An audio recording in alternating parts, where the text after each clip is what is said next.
राजनीति और साहित्य का सुंदर संगम है संजीदा एवं प्रसिद्ध लेखिका मृदुला सिन्हा जी। आज सुनिए उनकी लिखी हुई कहानी बेनाम रिश्ता। तो शुरू करते हैं कहानी बेनाम रिश्ता। चित्रा जी निमंत्रण पत्र के साथ हाथ से लिखे मनोहार पत्र के हर अक्षर को अपनी नज़रों से आंकती, उनमें अंतर्निहित भावों को सहलाने लगी। कई बार पढ़े पत्र, सोचा विवाह में इकट्ठे लोग पूछेंगे मैं कौन हूँ, क्या रिश्ता है शालिग्राम जी से मेरा। क्या जवाब दूंगी मैं, क्या जवाब देंगे शालिग्राम जी। दोनों के बीच बने संबंध को मैंने कभी मानस पर उतारा भी नहीं, नाम देना तो दूर की बात थी। बार बार फटकारने के बाद भी वो अनजान, अबोल और बेनाम रिश्ता चित्रा जी को जाना पहचाना और बेहद आत्मीय लगने लगा था। कभी कभी उसके बड़बोलेपन से भयभीत अवश्य हो जाती थी और तब उस रिश्ते के नामकरण के लिए मानो अपने शब्द भंडार में इकट्ठे हजारों शब्दों को खंगाल जाती। नहीं मिला था नाम, और जब नाम ही नहीं मिला तो पुकारे कैसे। इसीलिए सच तो यही था कि उन्होंने कभी उस रिश्ते को आवाज़ नहीं दी, रिश्ते के जन्म और अपनी ज़िंदगी रुक जाने के समय पर भी नहीं, जिंदगी के पुनः चालित होकर उसकी भाग दौड़ में भी नहीं। शालिग्राम जी को कभी स्मरण नहीं किया। शालिग्राम जी ने ही बेनाम रिश्ते को याद रखने की पहल की थी। बहुत सोच विचार करने के बाद चित्रा जी ने भोपाल जाना तय कर लिया। बहुत दूर जाना था, बस और फिर ट्रेन की यात्रा, वो भी गर्मी में। शालिग्राम जी ने दूरभाष पर ही विश्वास दिलाया था, आपको कोई दिक्कत नहीं होगी। मेहमानों को ठहराने की व्यवस्था करते समय भी हमने मौसम का ध्यान रखा है। मैं समझता हूँ हमारे मेहमानों को कोई कष्ट नहीं होगा, और आप तो खास मेहमान हैं। चित्रा जी कुछ नहीं बोली। उन्होंने जब जाने का निश्चय ही कर लिया था तो कष्ट और आराम का क्या। शिमला बस स्टैंड पर वॉल्वो बस में बैठ गई थी। इनकी मोबाइल की घंटी बजी। शालिग्राम जी का फ़ोन था। उन्होंने कहा, आपकी बस के दिल्ली बस अड्डे पर रुकते ही हमारा एक आदमी मिलेगा, उसका नाम राकेश है, उसके पास आपकी रेल टिकट होगी। चित्रा जी ने कुछ नहीं कहा, इतना भी नहीं कि उन्होंने टिकट ले रखी थी। और वैसा ही हुआ। उनकी बस के विराम लेते ही एक व्यक्ति अंदर घुसा। उसकी खोजी नज़र ने चित्रा जी को पहचान लिया। उनकी अटैची नीचे उतार कर बोला, आपके पास यदि कोई टिकट है तो मुझे दे दीजिए, मैं उसे कैंसिल करवा दूं। एसी द्वितीय श्रेणी की ये टिकट रख लीजिए। ट्रेन शाम को निजामुद्दीन स्टेशन से जाती है, मैं आपको लेने आ जाऊंगा। मैं भी आपके साथ चल रहा हूँ। चित्रा जी ने उस व्यक्ति को स्लीपर क्लास की टिकट निकाल कर दे दी। वे 3 व्हीलर में बैठकर गोल मार्केट स्थित अपनी एक सहेली के क्वार्टर में चली गईं। शाम को सब कुछ वैसे ही घटा जैसे राकेश ने बताया था। सुबह सुबह गाड़ी के भोपाल जंक्शन पर रुकते ही एक नौजवान उनकी सीट तक आ गया। उनने पैर छूकर बोला, मैं दीपक हूँ, मेरे पिता का नाम शालिग्राम कश्यप है। चित्रा जी ने खुश रहने का आशीष दिया और उसके पीछे चल पड़ी। गाड़ी आगे बढ़ रही थी। रोड पर भीड़ के कारण कभी कभी उसका हॉर्न बजता। अंदर पूरी शांति बनी रही, कोई कुछ नहीं बोला। चित्रा जी उस नौजवान से बातें करना चाहती थीं, पर शुरुआत कैसे करें। उस घर की चौहद्दी, आबादी, संस्कार और स्थितियां कुछ भी तो नहीं जानती थीं। भोपाल शहर के बारे में पूछने ही जा रही थी कि दीपक बोल पड़ा, मैं आपको आंटी कहूँ? तो आंटी, बारात तो आज शाम को आ रही है, लोकल बारात है, इसलिए समय से ही आ जाएगी। मैंने सुना है कि आप कल ही लौट रही हैं, आपके पास समय बहुत कम है। पिताजी ने कहा है कि आप भोपाल शहर पहली बार आ रही हैं, इसलिए भोपाल भी तो देखना चाहेंगी। बड़ा सुंदर शहर है हमारा। आप जल्दी से तैयार हो जाएं, आपको मेरा मौसेरा भाई घुमाने ले जाएगा। ठीक है, इतना ही बोल पाई चित्रा जी। मन तो उस व्यक्ति के प्रति आभार प्रकट करने को बन आया था। उनकी इतनी चिंता करने वाले नौजवान को शाबाशी भी दी जा सकती थी, पर वे कुछ नहीं बोली। दीपक बोला, मेरे पिताजी आपकी बहुत प्रशंसा करते हैं, कहते हैं कि आप साक्षात देवी के अवतार हैं, पर पता नहीं क्यों ना आप कभी भोपाल आई, ना हमें शिमला बुलाया। कुछ देर पहले ही आपके बारे में बताया। आपसे मिलने की चाहत पनप आई, इसलिए कई काम छोड़कर स्वयं स्टेशन आ गया। चित्रा जी कुछ बोलने के लिए जिह्वा पर शब्द सजाने लगीं कि ड्राइवर ने गाड़ी में ब्रेक लगा दिया था। गाड़ी किसी गेस्ट हाउस के सामने रुकी। डिक्की से उनका सामान निकालकर दीपक आगे बढ़ा। वे पीछे पीछे उन्हें अंदर तक पहुंचा कर बोला, आंटी आप यहाँ नहा धो लें, नाश्ता घर पर ही करना है, फिर आप भोपाल दर्शन के लिए निकलेंगी। दोपहर का भोजन भी घर पर ही है, भोजन के बाद फिर यहाँ आराम करिएगा, शाम को तो शादी ही है। चित्रा जी कुछ नहीं बोली। दीपक के कमरे से निकलने पर अवश्य उसके पीछे गईं। आंखों की पहुंच से उसकी काया ओझल हो जाने तक पीछे लौटकर कमरे की सिटकनी बंद कर बिस्तर पर बैठ गईं। सोचने लगीं, दीपक कितना लायक लड़का है, 19-20 वर्ष का होगा, इतना जिम्मेदार और पितृभक्त। समाज नाहक परेशान है कि युवा पीढ़ी बिगड़ गई। मेरे साथ थोड़ी देर गुजार कर इस युवा ने मेरे मन में जगह बना ली, पर श्रेय तो इसके पिता को ही जाता है, शालिग्राम जी को। उनका ध्यान आते ही चित्रा जी उठ बैठी, अपना ध्यान बटाने के लिए तैयार होने लगी। चित्रा जी के नहा धोकर तैयार होते ही नरेश आ गया था। उन्हें नाश्ते के लिए ले जाते हुए पूछा, आप दीपक की बुआ जी हैं? उसकी 2 बुआओं से मिल चुका हूँ, आपसे पहली बार मिला। दीपक का मैं मित्र हूँ। शालिग्राम जी शीघ्रता से गेट पर पहुँचे। उन्होंने चित्रा जी का अभिवादन किया। नरेश ने कहा, घुमा लाया आंटी को भोपाल, इन्हें तीनों ताल अच्छे लगे। नरेश इतना नहीं कहता तो शायद चित्रा जी सामने खड़े व्यक्ति को पहचान भी नहीं पाती। कुछ दरक गया था चित्रा जी के अंदर। उन्होंने अपने को संभाला, हाथ जोड़कर उनके अभिवादन का उत्तर देते हुए चेहरे पर भी मुस्कान थी। नाश्ते का इंतज़ाम फ्लैट के बाहर वाले हिस्से में ही किया गया था। कुछ लोग नाश्ता समाप्त कर चुके थे, कुछ का जारी था, कुछ आने वाले थे। शालिग्राम जी को चित्रा जी को लेकर नाश्ते के स्थान पर पहुंचने में 2 मिनट भी नहीं लगे होंगे, पर वहां उपस्थित नाश्ता कर रहे मेहमानों के प्लेट में पड़े स्वादिष्ट व्यंजनों में मानो एक विशेष व्यंजन आ टपका। ये कौन है? प्रश्न पसरा। इन्हें तो पहले कभी नहीं देखा। स्वाद लेने लगे लोग। आपस में प्रश्नों का आदान प्रदान हो रहा था, उत्तर किसी के पास नहीं था। शालिग्राम जी की पत्नी माला भी आ गई। रिश्तेदारों से नाश्ते का स्वाद पूछती, कुछ और लेने का आग्रह करती आगे बढ़ रही थी। किसी ने पूछ ही लिया, वे कौन है, कोटा की साड़ी में वे सुंदर सी महिला?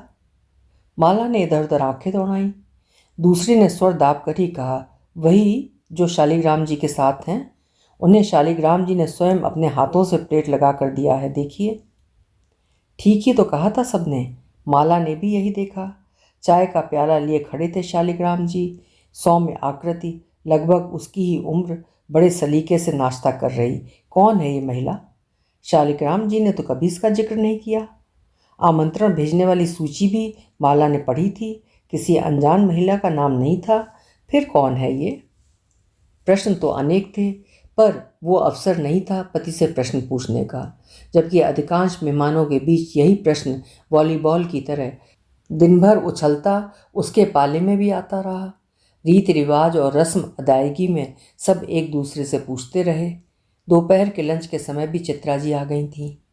शालिग्राम जी की एक साली उनके पास गई, पूछा, आप कहाँ से आई हैं? दूसरा प्रश्न पूछने ही वाली थी, आप मेरे जीजा जी को कैसे जानती हैं?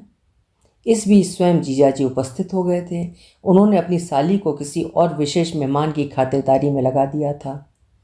गेस्ट हाउस में आराम करते हुए चित्रा जी का मन कई मसलों में उलझ गया था। बहुत दिनों बाद 25 वर्ष पूर्व घटी घटना का संपूर्ण दृश्य नज़रों के सामने रूढ़ हो गया था। शिमला से गाड़ी में पति पत्नी और दोनों बच्चों का कुल्लू मनाली के लिए प्रस्थान। थोड़ी दूर पर जाते ही गाड़ी का गड्ढे में गिरना, पति के सिर में चोट आना, उनका होश नहीं लौटना। डॉक्टर से बातचीत, बेहाल बेहोश चित्रा जी के सामने डॉक्टर की एक मांग पर शीघ्रता से विचार करने का आग्रह। अकेली खड़ी चित्रा जी, 2 नन्हे बच्चे माँ से चिपके, अपना पराया कोई साथ न था। निर्णय लेना था चित्रा जी को। सब कुछ चला गया था, जो बचा था उसकी मांग थी। चित्रा जी ने वो वस्तु देना स्वीकार कर लिया जो उनकी थी। डॉक्टर का सुझाव, और फिर मृत्यु के करीब गया व्यक्ति जीवित हो गया। स्मृतियों में जीवित था सब दृश्य, कभी कभी जीवंत हो जाता, पर चित्रा जी ने दृढ़ निश्चय कर उन यादों को नज़र के सामने से हटा दिया था। शुभ शुभ का अवसर था, जो बीत गई वो बात गई। कविता वे क्लास में पढ़ाती आई हैं, जिस लड़की का विवाह है उसके लिए शुभ सोचना है, अवसर और समय की वही मांग थी। बारात दरवाजे लगी, स्वागत में खड़े स्त्री पुरुष तिरछी नज़रों से चित्रा जी की ओर देखते अवश्य रहे। प्रश्न वही, कौन है ये? क्या रिश्ता है शालिग्राम जी से? शालिग्राम जी ने द्वार पर ही अपने समधी से चित्रा जी का परिचय कराया था। उनकी 2 सालियां अपने पतियों के साथ वहीं खड़ी थीं, उनका परिचय नहीं करवाया। और ये खबर उस भीड़ भरे स्थल पर भी आसानी से यात्रा कर गई, सबको मिलाई। बाराती और घराती के भोजनोपरांत विवाह के रस्म पूरे किए जाने लगे। शालिग्राम जी को पंडित जी द्वारा मंडप पर कन्यादान के लिए बुलाया गया। मंडप पर बैठने के पूर्व उन्होंने चारों ओर निगाहें घुमाई। उनकी दृष्टि के सम्मुख वो चेहरा नहीं आया जिसकी उन्हें खोज थी। उनके आसपास मंडप पर बैठी उनकी बहनों और सालियों ने भांप लिया था। 2-3 एक साथ बोल पड़ी, वहाँ है आपकी मेहमान। देखा माला ने भी, मानो खींच कर बोली, अब बैठ जाइए, मन चित्त लगाकर कन्यादान करिए, इसी काम के लिए मेहमान और सारा इंतजाम है, बैठिए।